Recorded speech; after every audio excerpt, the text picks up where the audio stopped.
ان فرشتوں کی قسم جو ڈوب کر کافروں کی جان کھینچ لیتے ہیں، اور ان کی جو مومنوں کی جان آسانی سے نکالتے ہیں، اور ان کی جو تیرتے ہوئے جاتے ہیں پھر لپک کر آگے بڑھتے ہیں، پھر دنیا کے کاموں کا انتظام کرتے ہیں کہ وہ دن آ کر رہے گا جس دن وہ زلزلہ آئے گا، پھر اس کے پیچھے اور زلزلہ آئے گا۔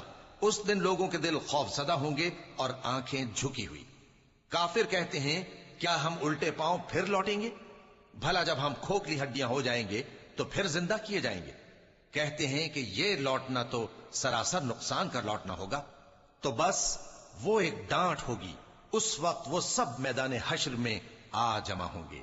اللہ تم کو موسیٰ کی حکایت پہنچی ہے جب ان کے پروردگار نے ان کو پاک میدان یعنی طوٰ میں پکارا اور حکم دیا کہ فرعون کے پاس جاؤ کہ وہ سرکش ہو رہا ہے، پھر اس سے کہو کہ کیا تو چاہتا ہے کہ پاک ہو جائے اور میں تجھے تیرے پروردگار کا رستہ بتاؤں تاکہ تجھ کو